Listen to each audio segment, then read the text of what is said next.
Mapagpalang araw, Sir Casper. Itago niyo na lamang po ako sa pangalang Vince. 32 anyos. Ang kwentong ibabahagi ko po sa inyo ay nangyari noong 2011 dito sa aming probinsya sa Iloilo.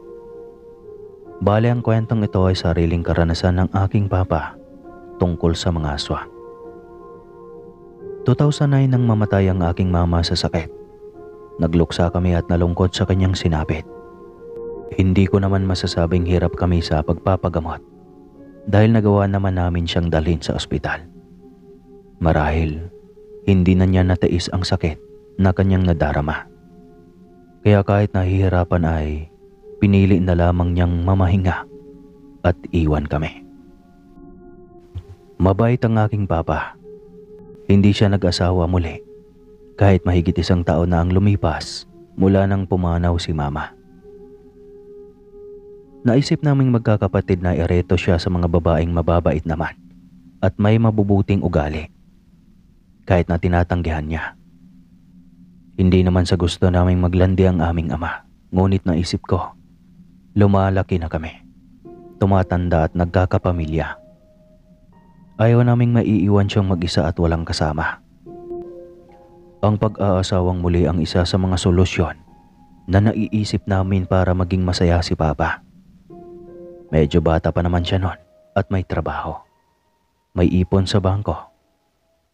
Hindi maghihirap ang kahit sino sa piling niya. Basta't iingatan lang ang aming ama. Dito namin ipinasok sa eksena si Maria. Noong una, hindi ko lubos akalain na isa pala siyang aswang. 15 taon na ang tanda sa akin ng babae, pero ubod ng ganda, tahimik at mahinhin. Isa siyang dayo sa aming lugar. Hindi rin madalas makita sa labas ang babae at palagi na lang nagkukulong sa kanyang kwarto. May kaya si Maria. May malaking bahay siya na nasa burol kung saan kami madalas nagpapahangin. Katabi niyon ang lumang simbang hindi na naaasikaso. Ang sabi ay haunted na ang nasabing lugar. Pero nang dumating nga si Maria, ay nag-iba naman ang aura ng paligid. Maraming nagtatanong kung sino siya, kung totoo daw bang aswang siya o isang mangkukulam. May 3 siyang katulong na galing Maynila, samantalang si Maria naman ay napag-alaman naming mula sa Espanya. Sa kanila talaga ang lupa at bahay sa burol na hindi na naasikaso. Ngunit nang malapit na siyang umuwi ay ipinarenovate niya ito para matirahan muli. Siya ang napusuan kong ilapit kay Papa. Minsan ko na kasi siyang nakausap at masasabi kong napakagalang pa niya. Nagkataong nagpapahangin ako ng mga panahong iyon sa burol nang masindak ako sa angil ng malaking aso. 3 ang nakita kong kay tatapang at ang babagsik na nakaabang sa akin. Naisip ko, mukhang ito ang tipo ng mga asong nangangain talaga ng tao.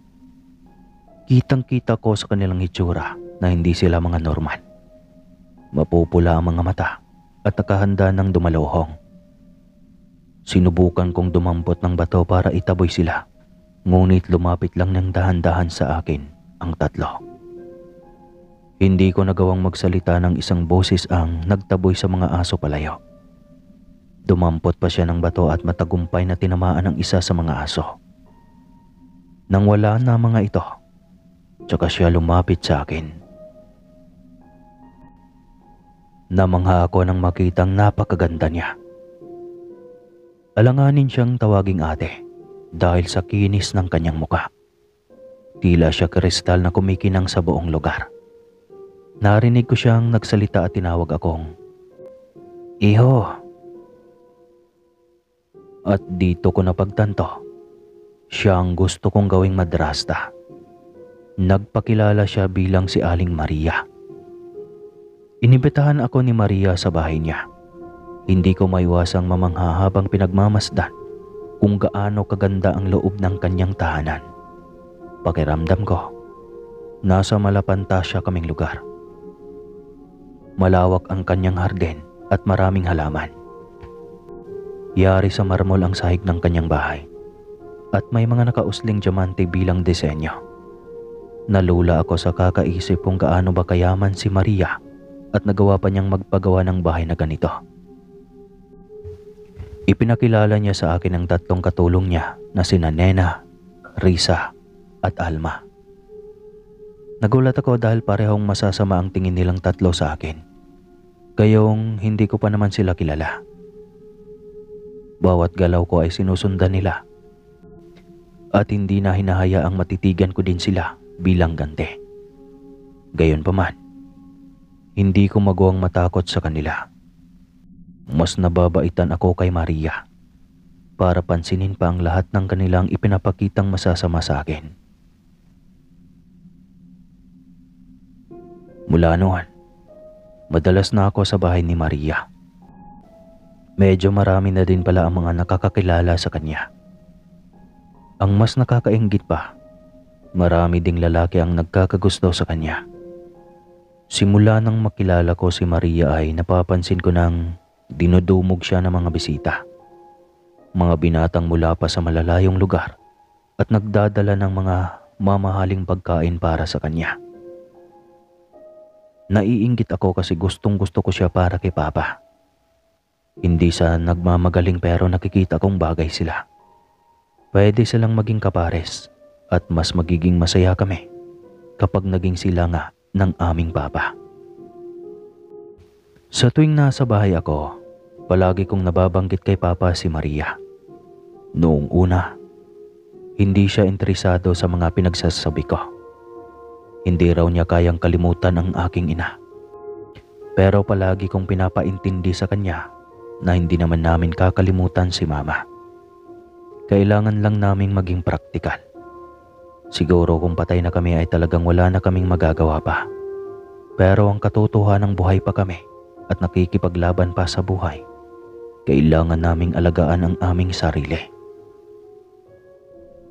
Tinatawanan lang ako ni Papa at hindi niya pinapansin. Pero katagalan, nararamdaman ko na medyo naaapektuhan na siya sa aking mga sinasabi. Lalo na kapag dinidescribe ko si Maria sa kanya. Isang hapunan, nagpunta kami ni Papa sa bayan.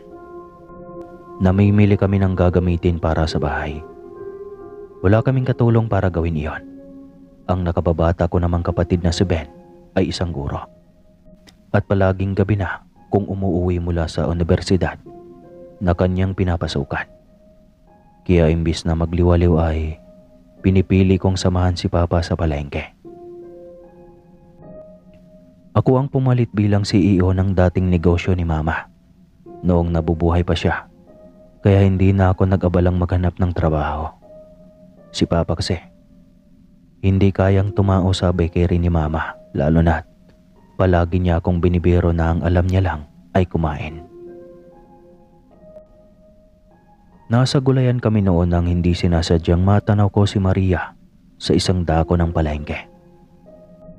Mukhang hindi naman siya namimili dahil nakatayo lang siya sa gilid at abala sa patingin-tingin sa mga taong abala sa pagtatadtad ng karne sa may karnihan. Nilingon ko si Papa at nakitang abala pa siya sa pakikipagtawaran, kaya sinamantala ko ang pagkakataon na malapitan si Maria. Pansin ko na titig siya sa atay ng baboy na nakahilera sa tiles. Napangiti ako at naisip na baka paborito niya iyon. Palihim akong nakipagsiksikan sa bandang maraming atay na naka-display. Bumili ako niyon at ipinapabalot ko. Siguro, ngayon lang makakatanggap si Maria ng kakaibang klaseng regalo mula sa kanyang manliligaw. Gusto ko talaga siya para kay Papa, kaya naisip ko, ako na lang ang manliligaw para maging masaya silang dalawa. Kinalabit ko si Maria na noon ay nagbabalak ng umalis. Nagulat siya sa ginawa ko ngunit napangiti naman kaagad nang makilala ko. Nagbatian kami at nagpalitan ng tanong kung ano ang sadya namin sa palengke. Naikwento niya na balak daw niyang bumili ng atay pero marami daw tao. Kaya lang noong kakaunti na lang ang mamimili ay nanlumo siya kasi nakita niyang wala na daw ang atay na gusto niyang bilhin at mukhang naunahan siya ng iba.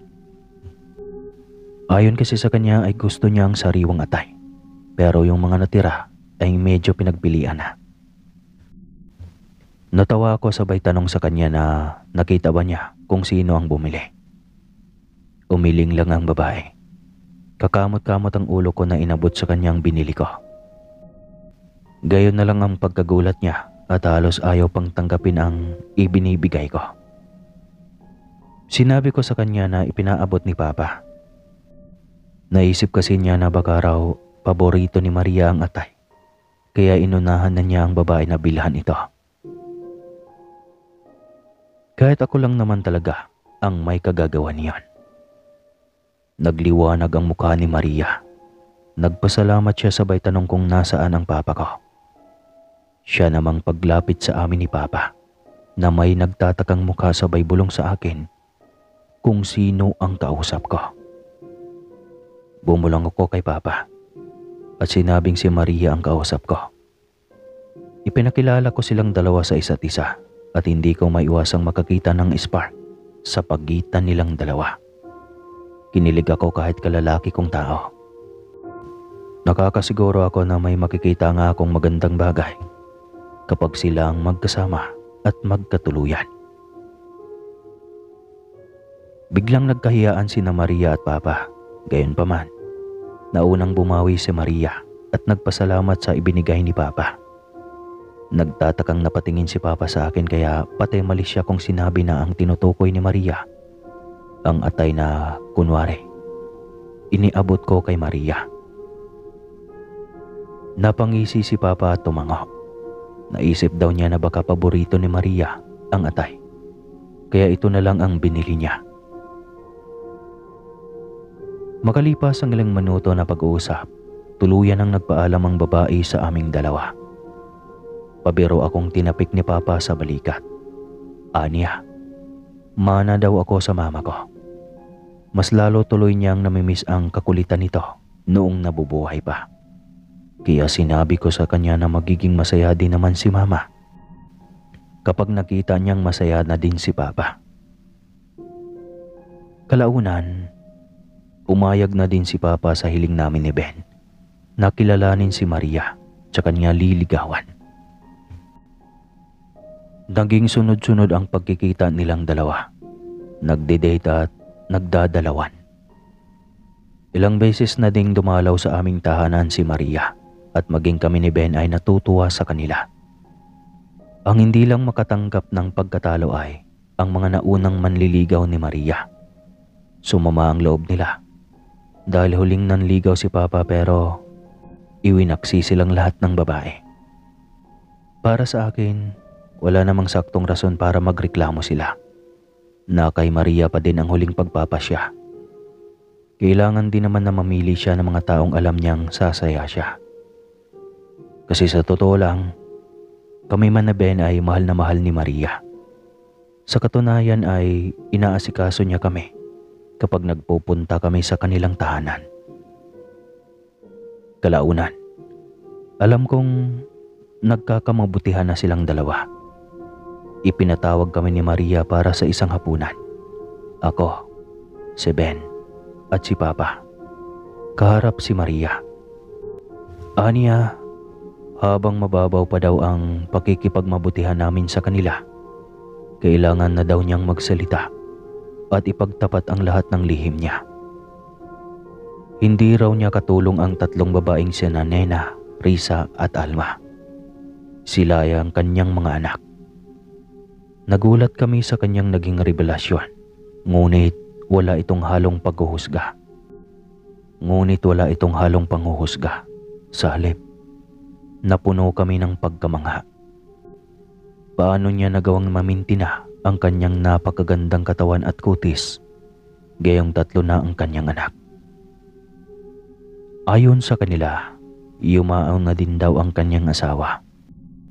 Pinatay na mga mapanghusgang tao sa kanilang tinirhang bayan sa Espanya. Umiling kami ni Papa. Hindi namin masabi na ang lolo namin noon ay isang sigbinan at ang mga alaga niya ay kami din ang nag-aalaga ngayon. Kaya naiintindihan niya si Maria kung talagang natatakot itong mahusgahan ng iba.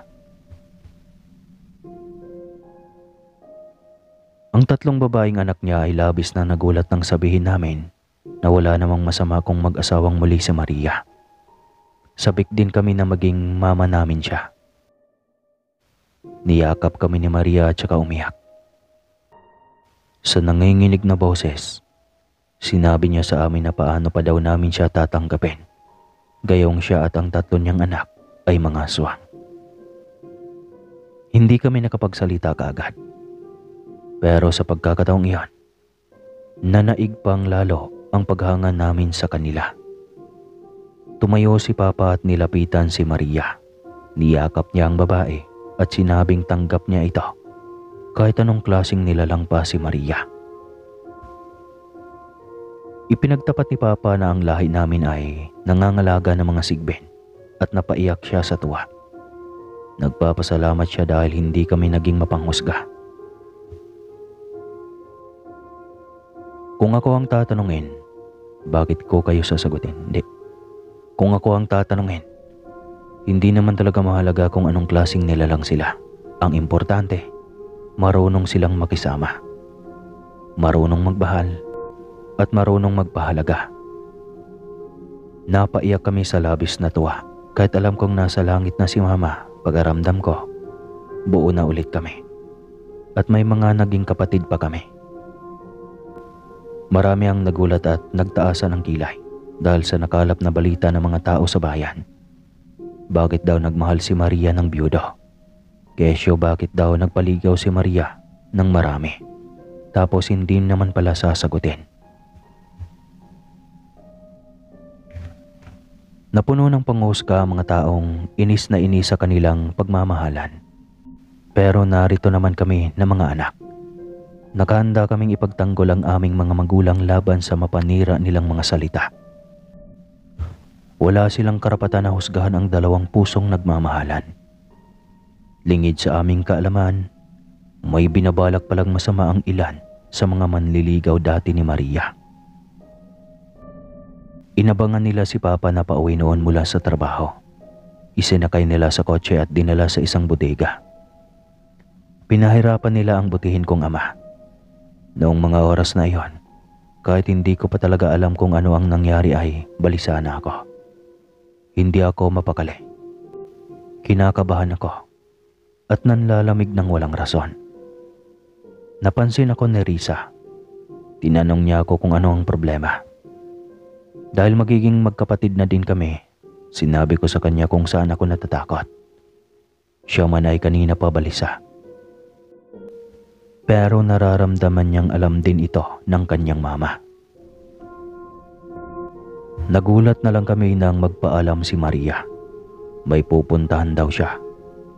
Gabi na. Pero hindi siya pinigil ng kanyang mga anak. Ni ako o si Ben ay walang nagawa, kundi hinayaan siyang umalis. Ilang oras din ang tinagal niya sa lakaran. Nagulat na lang kami at labis na nag-alala nang umuwi siyang akay-akay si Papa at duguan. Halos wala nang malay. Agaran akong nagpatawag ng doktor dahil sa labis kong pag-aalala. Hindi ko alam kung ano ba talaga ang nangyari noon, pero duguan din si Maria. Isa lang ang natitiyak ko. Hindi siya sugatan at hindi rin dugo ni Papa ang kanyang nasa katawan. Ilang araw ding walang malay ang aking ama. Para sa kaligtasan nito, sa bahay siya kinonfine. May sariling pribadong doktor si Maria. Dito ko narinig ang mga usap-usapan. Kinidnap daw si Papa at binugbog. Isang ginang ang makakapagpatunay niyon. May nakakita din kay Maria.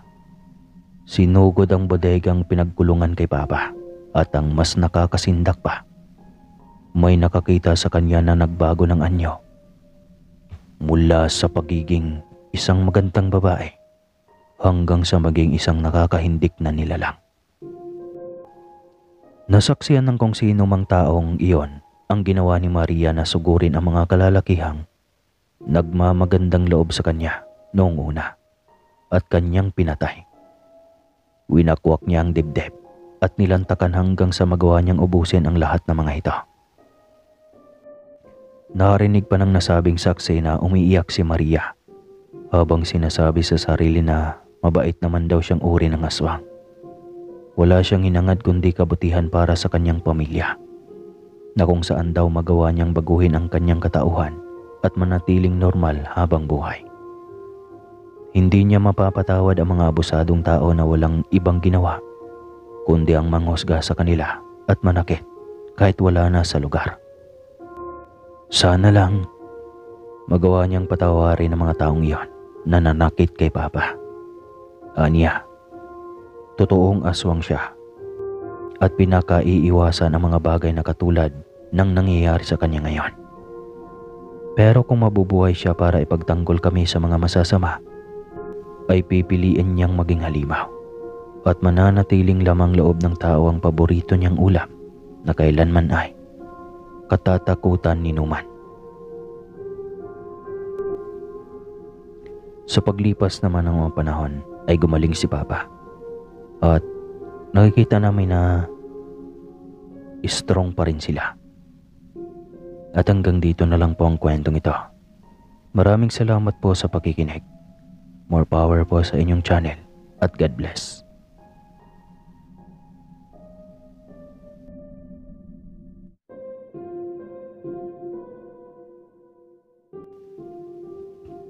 Tay, sama ka po sa akin.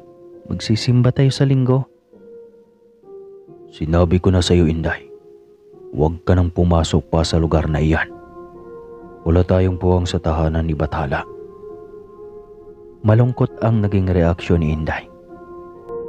Makailang beses na niyang hinikayat na magsimba ang ama, ngunit talagang wala itong balak na sumama sa kanya. Ayon dito, sila ay isa sa mga angkan ng mga anghel na isinumpa ng langit. Sumpang kumain ng sariwang laman at dugo, kung hindi ay manghihina sila at mamamatay. At hindi pa dumating kay Inday ang takdang panahon. Ayon sa kanyang ama, ay may tamang edad para tuluyang lukubin ng sumpa ang kanyang pagkatao. At iyon ang araw na hindi niya gustong maganap. Ngunit sa ayaw at sa gusto niya, magiging katulad siya ng mga ito. Tay, pwede naman siguro nating sundin ang utos ng Panginoon, di ba? Huwag ka na pong kumatay ng mga inosenteng tao at bata. Nakakaawa sila. Ganito na tayo, Inday. Ito ang buhay natin sa mundong ito. Hindi totoo yan, Tay Rocky. Dahil pwede naman ang sariwang dugo ng hayop. May mga kambing naman tayo, mga baka at marami pa. Bakit pati tao? Nagpapanggap tayong tao subalit kinakain mo sila na pwede namang alagang hayop na lang. Anak, iba ang karne at dugo ng tao. Nakakadagdag ng buhay at lakas natin iyon. Napabuga na lamang ng hangin si Inday. Wala nang pag-asa na pakikinggan pa ng kanyang tatay ang payo niya rito. Pero patuloy pa rin siya sa pagsisimba. Patuloy pa rin siyang aasa na darating ang araw na magbabago pa ang pananaw ng kanyang ama. Tay, matanong ko lang, noon bang nabubuhay si nanay? Tanggap ba niya na ang pagiging aswang mo? Nakikita ka ba niyang kumakain ng sariwang karne, hayop man o tao? Balungkot na nakatingin sa malayo ang kanyang ama. Bakit po, Tay? Dagdag niyang tanong. Anak kasi, hindi naman talaga patay ang nanay mo. Buhay siya. Nilayuan lang niya tayo. Hindi kasi niya matanggap na aswang ako. Pero kasalanan ko rin naman, anak. Kung sana hindi ako nagsinungaling sa kanya. Pero kasi sigurado ako na kung sinabi ko sa kanya noon na isa akong aswang, walang magandang Inday na siyang pinakamagandang nangyari sa buhay ko. At ikaw yun, anak. Sana lang hindi mo ako kamuhian na tulad ng pagkamuhi ng nanay mo sa akin. Tatay po kita, kaya hindi ko po kagawing iiwan ka. Kung darating man ang isang araw na lilisan ako sa piling mo, yun ay para magkaroon ng sariling buhay. Pero hindi ibig sabihing iiwan na kita, at siguro darating ng araw na hanapin ko ang nanay. Ano man ang magiging dahilan niya, ay pipilitin kong intindihin. Kasi nanay ko siya, hindi ako nabuo kung wala siya. Wala naman tutol si Mang Rocky kung gustong kikitain ni Inday ang ina nito balang araw. Tanggap na rin ito na hindi kailanman makuhang tanggapin ng ina ni Inday dahil sa katauhan nito. Hanggang sa sumapit ang dibon nito at tuluyan ng naging aswang. Pero nang nag-edad ito ng 19 si Inday, nagpaalam sa ama na magtrabaho sa lungsod. Nasa utak na ni Inday na talagang hahanapin niya ang ina kapag nagkataon. Ang sabi kasi ng tatay niya ay tagalungsod ang kanyang ina. Kaya dalangin niya sana ay pagtagpuin ang kanilang landas. Sabik rin siyang makasama ang kanyang nanay. Bilang anak ay hanap rin niya ang aruga nito. Kaya sana lang ay magkakaroon siya ng swerte. Isang pabrika ng tsinelas ang kanyang pinagtatrabahuan. Makakaipon naman siya dahil malaki rin ang sahod niya sa nasabing kumpanya. Inday, day off mo rin bukas? Tanong ni Cecil na katulad niya ay baguhan at kasabayan niya lang na natanggap sa trabaho. Oo, ikaw din ba? Mamasyal kami bukas ng dalawa pa nating kasama sa trabaho, sina Aping at Lala. Gusto mo bang sumama? Saan naman? Sa bahay daw ng tiyahin nila, kaarawan daw ng kanilang pinsan at imbitado sila. Nako, sila lang naman pala yung imbitado. Kahiya sumama doon. Mamaya ay magalit pa yung tiya nila sa kanila. Pinagpaalam naman nila na may isasama silang kaibigan. Kaya ayos lang na sasama tayo. Tayo lang naman dalawang sasama kung papayag ka eh. Payag ka na. Tsaka ang boring din naman sa boarding house. Maghapon tayong walang trabaho, wala pang kasama. Sige na nga, sasama na ako. Kinabukasan, 3:00 ng hapon silang gumayak. Hinintay nilang magkapatid.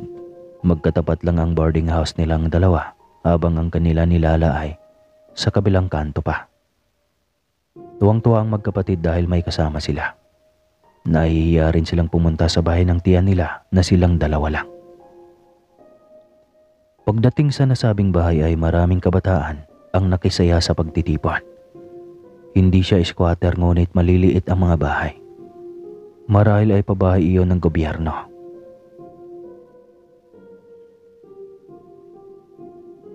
Nang makita sila ng may-ari ay pinapasok na agad sila at pinakain. Mabait ang ginang. Maayos silang inasikaso at pinakain. Napakabibo ng kanyang anak. Sa tingin ng babae may hawig sila. Hindi niya alam kung napansin iyon ng mga kasamahan niya. Pero iyon talaga ang una niyang nakita. Maging ang ginang ay pakaramdam niya ay konektado sa kanya. Subalit tahimik lang silang nagsusulyapan. Alin na kayo, kumain na kayo. Tapos na rin naman kumain ng ibang mga bisita. Pag-aya ng ginang sa kanila. Pasensya na tiya, nahuli yata kami ng dating. Hinging dispensa ni Lala sa kanyang tiyahin. Sakto lang Lala, sa ganito ay maasikaso ko rin kayo ng mga kaibigan mo.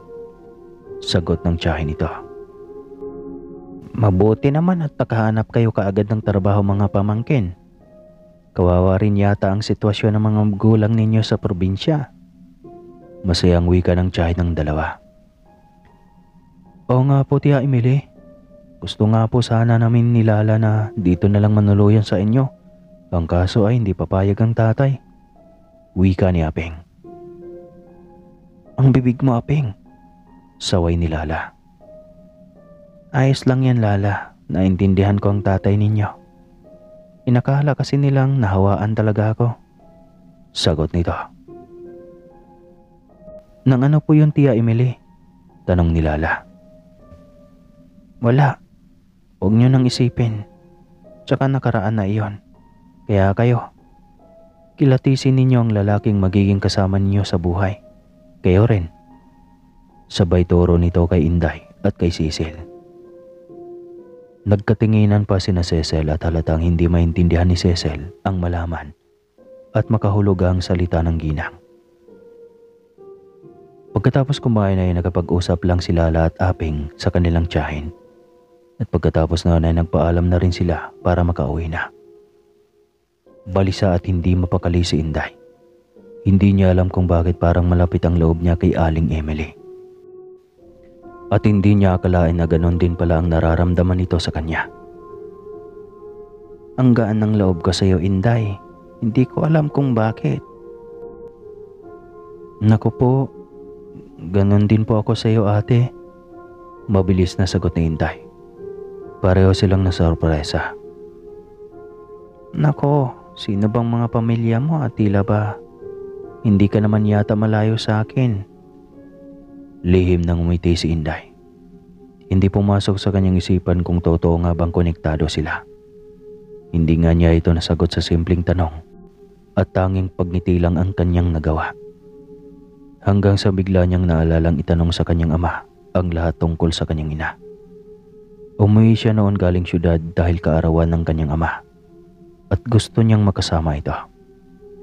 Habang dinadayal ang numero ng ama ay sabik siyang malaman dito ang buong pangalan ng ina.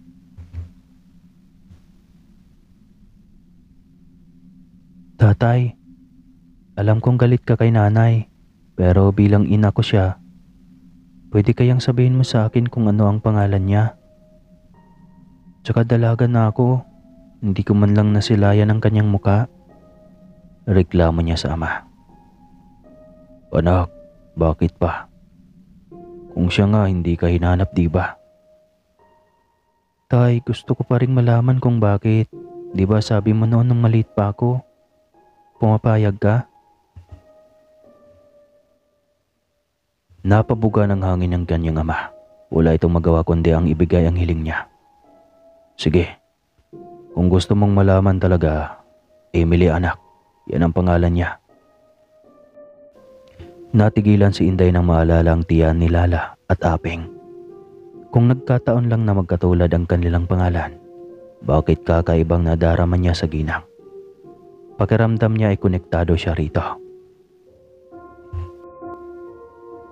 Hindi na siya mapakali matapos ang kanilang usapan ng kanyang tatay. Hindi rin niya makuhang ikumpara ang itsura nila dahil sobrang kamukha siya ng kanyang ama. Kaya hindi rin madaling hanapin ang kanyang ina kung sa mukha niya ibabase. Balak na lang niyang sumama kina Lala at Aping sakaling mamasyal ang mga ito sa bahay ng Tia Emily nito. Hindi niya maiwasang hindi manabik na pumunta roon at nais rin niyang makausap at matanong ang ginang tungkol sa mga importanteng bagay. Sobrang tuwa niya nang sabihin ng magkapatid na mamamasyal na naman ang mga ito sa bahay ng kanilang tiyahin. Pagkakataon na niyang makausap ang ginang. Alam niyang hindi pa sigurado pero malakas ang kutob niya kung sakali mang totoo. Sobrang saya niya siguro dahil sa wakas ay makakasama na niya ang kanyang ina. Ngunit hindi rin naman siya umaasa na tumpak ang kutob niya. Baka sakaling mali ay siya lang din ang masasaktan. Andito na tayo, masayang wika ni Aping. Nariyan kaya ang Tia Emily niyo? Baka kasi walang tao? Tanong niya. Oo, huwag kang mag-alala, narito ang tiya, sagot ni Lala. Pagkapasok ng bahay ay agad na humingi ng magandang araw si Inday sa ginang, sabay mano rin kagaya ng mga pamangkin nito. Habang nasa tindahan, inutusan ni Aling Emily ang magkapatid na bumili ng merienda.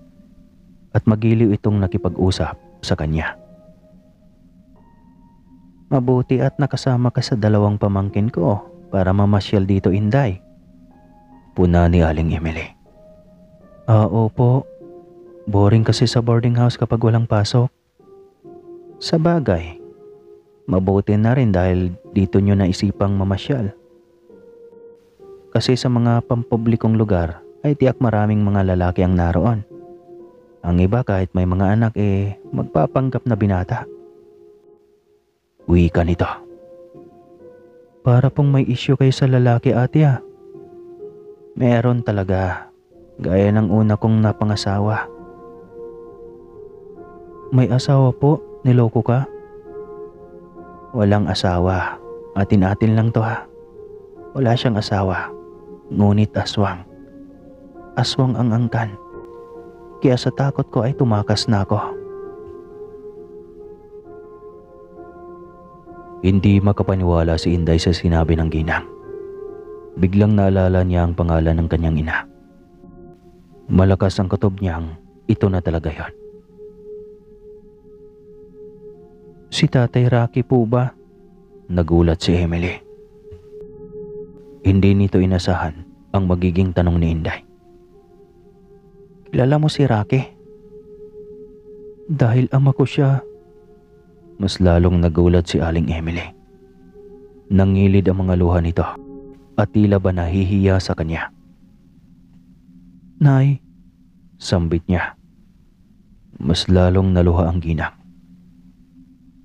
Hindi ka galit sa akin. Hindi ako magagalit sa iyo, Nay. Ikaw pa rin ang aking ina. Kaya ako binalak na bumalik dito dahil simula nung una kitang makita, ramdam ko na ikaw talaga ang aking ina dahil napakagaan ng loob ko sa iyo. Bigla itong natahimik habang nakatitig sa kanya. Bakit po? Kasi Inday, aswang ka rin ba? Natahimik siya saglit bago sinagot ang ina. Opo. Hindi ito nagulat ngunit mukhang dismayado. Ano pala ang asahan nito? Yung mangga ba ay namumunga ng santol? Wala naman yatang ganon.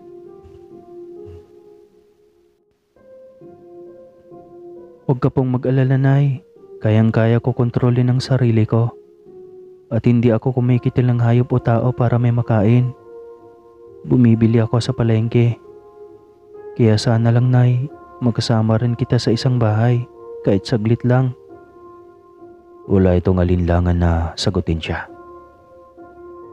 Kung hindi ka galit sa akin, anak, tsaka kung kaya mong tanggapin ang bago kong pamilya.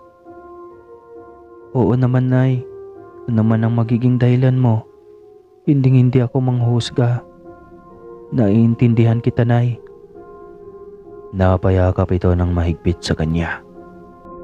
Sobrang saya niya sa isiping makakasama na niya ang ina. Inakala niyang ayos lang sa kanyang ama ang lahat. Kaya sinabi naman niya dito na gusto niyang makilala ang ina. Ibig sabihin ay ibig din niya itong makasama. Masaya niyang ibinalita sa ama ang tungkol sa pagkikita nila ng kanyang ina. Tahimik lang ito at walang reaksyon sa kanyang ibinalita. Hindi niya sinabi dito na titira siya sa bahay ng ina para makasama ito. At hindi niya inasahan ang gagawin ng ama. Hating gabi na yata iyon nang mabulabog sina Aling Emily dahil sa malakas na kalabog sa kanilang bubong. Maging si Inday na mahimbing ang tulog ay napatayaw bigla sa gulat. Halos sabay sila ng kanyang ina na lumabas ng kwarto. Ano yun? Tanong niya sa kanyang ina. Hindi ko rin alam. Ano ba yan? Wala pa naman tayong kasamang lalaki. Natatakot na itong wika. OFW ang asawa ng ginang at 2 batang babae lang nito ang kasama lagi sa bahay. Pero tahimik naman silang naninirahan. Kaya lang sa mga sandaling iyon ay ramdam ni Aling Emily na hindi sila ligtas at hindi niya alam kung bakit. Hanggang sa tuluyan ang bumaba sa bakuran ng nilalang na kanina pa ay sa bubong lang. Ilang sandali pa ay may kumatok sa pinto sabay tawag sa kanyang pangalan. Si tatay, gulat na sambit niya. Nagulat ang kanyang ina sa kanyang sinabi. Anong kailangan niya? Hindi ko rin alam. Bubuksan ko. Hindi. Maagap na saway nito. Pero nay, ama ko pa rin siya. Saglit lang, kausapin ko lang. Hindi na umimik si Aling Emily. Binuksan na rin kasi niya ang pinto. Tay, sambit niya. Nanlilisik ang mga mata nito sa galit at dinaanan lang siya. Galit na galit itong lumapit kay Aling Emily. Inabando na mo si Inday noon. Ngayon, ay balak mo na siyang agawin sa akin. Galit na asik ng kanyang ama. Hindi totoo yan. Gusto lang ni Inday na makasama ako. Anong masama roon? Hindi. Balak mo talaga siyang kunin sa akin. At bago pa mangyari yon, gagawin na lang kitang pagkain. Sana pala noon pa ako pumayag sa mga magulang ko na gawin ka na lang alay. Dahil bukod sa hindi mo ako tanggap, aagawan mo pa ako ng anak. Tay, magunos dili ka. Ako ang may gusto na makitira dito sa bahay ni nanay. Tsaka alam mong isa sa 10 utos ng Diyos na huwag kang papatay. Hindi mo kailangan gawin ito, itay. Ayaw ko lang natuluyan kanilang angkinin sa akin, anak. Hindi mangyayari iyon, tay. Ako ang may hawak ng buhay ko. Bilang anak ay sabik din ako sa aruga ng ina. Pakiusap, tay. Umalis ka na kung ayaw mo na magalit ako sa iyo. Pakiusap niya sa kanyang ama. Nananatiling tahimik si Aling Emily. Ikaw na lang ang meron ako, anak. Malungkot na saad ni Mang Roque. Kaya nga, tay, umuwi ka na. Uuwi din naman ako sa iyo. Matagal itong nakatayo at nakatitig sa kanya ng malungkot. Aasahan ko yan, anak. Tumango siya kaya tumalikod na ito. Lumingon ito muli kay Aling Emily. Tsaka sinabing, sana totoong pagmamahal bilang ina ang ipapakita mo kay Inday. Iyon lang at tuluyan na itong bumulusok ng lipad paitaas. Nilapitan ni Aling Emily si Inday at niyakap. Humingi ito ng tawad dahil sa mga pagkukulang. Walang naging problema iyon kay Inday dahil simple lang ang kanyang hiling. Ang mapalapit sa parehong magulang. At hindi makalimot sa pagkape. Wala na palang karugtong. Hanggang dito na lang po ang kwentong ito. Salamat po sa inyo. Mabuhay ang may mga hininga.